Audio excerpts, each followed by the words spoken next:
And all of a sudden, a guy comes up to me in the stands and he says, do you have a kid who's playing?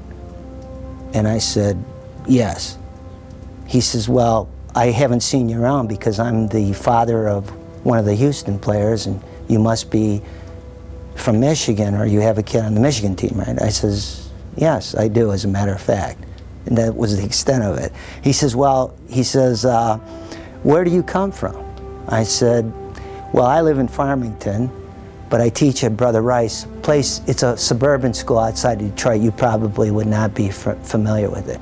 He says, Al Fracassa. This is in Houston, Texas. I says, yes, Al Fracassa coaches at Brother Rice. He says, I heard him talk at a clinic in New Mexico.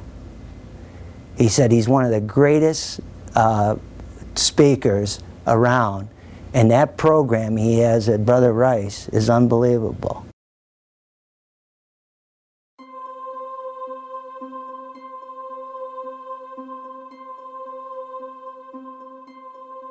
Al Fracassa grew up in the middle of Detroit and was an avid athlete.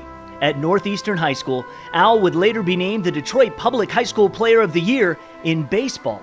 He also played basketball, and for the first time in his life, he went out for football. The love affair began. And he'd tell us stories about how when he was in Detroit and when he went to high school, how he went, he got his uniform, and then he put it on.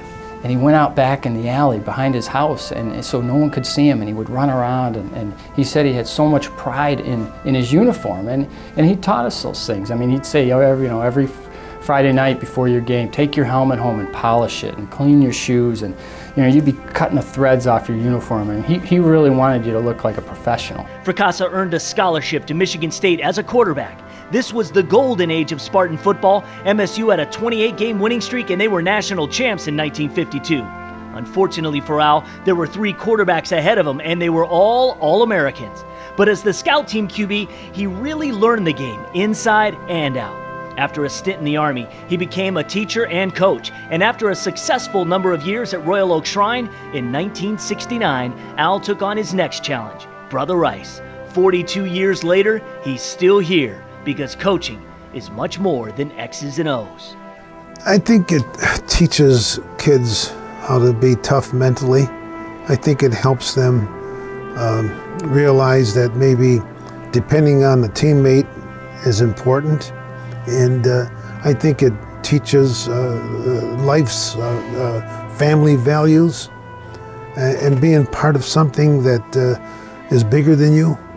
There's not a finer person around than Coach Fracassa, and I think that's where it begins. And I think as a player, or even as a parent, you want your kids to play for somebody like that that's going to teach you, integrity and to stay on the right path, make good decisions, and understand that there are consequences. And I think he did that for all the players that stayed and did what was asked of them. I want to be like him. I want to be that strong and be that important of a person in people's lives. I think it's just something that you want to try to emulate as much as you can. If you know Vince Lombardi, and I'm sure you do, but there's a lot of people out there that don't know who Vince Lombardi is.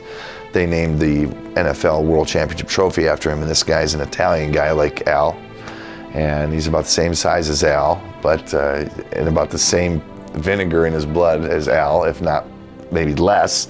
Al had a lot of vinegar in his blood, but he was a guy of morals and God and discipline and work hard and work ethic, and those are a lot of the qualities that I utilized in my life to persevere, if you will, to the next level, both academically and athletically. So all of those virtues, if you will, were extremely impressionable on me as a young man. Vince Lombardi's grandson would one day play for Al. Now, since 1974, Fracassa has introduced a team motto, and sometimes they can come from the most unlikely of sources.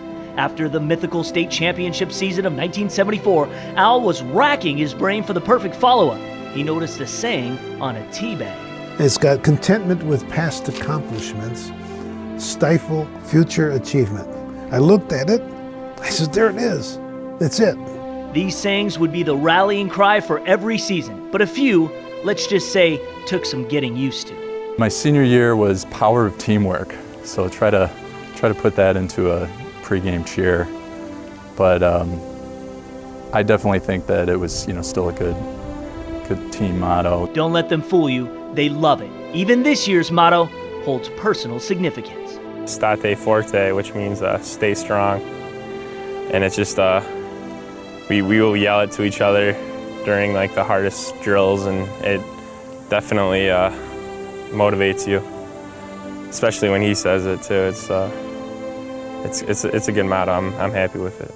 Al has led Rice to 11 state finals appearances with 7 state championships, every one with a unique story to tell.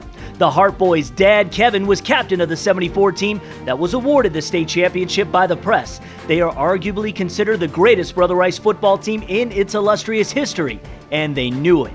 We bought the coaches a state championship ring. We had 6 more games to go, and we passed the hat, and each one of us contributed about $50 to $60. At that time, it was a lot of money.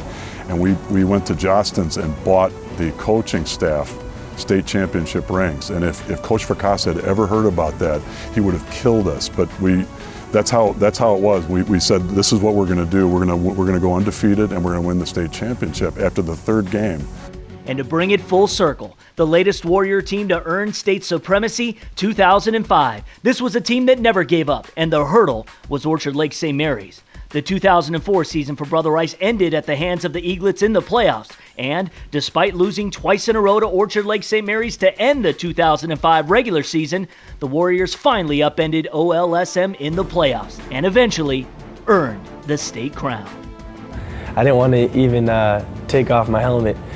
Just knowing that it was my last game, to wear Brother Rice across my chest was hard. Didn't even want to take my helmet off and stuff, so it was very emotional, but it was so gratifying.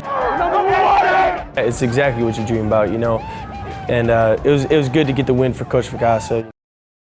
Football is a test of character, and when an athlete leaves your program, Coach Fracassa, he may not be a great player, but you have made him a great person.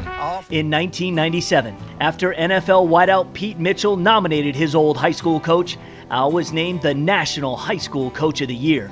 Throughout his career, he even cared for those who were not his own.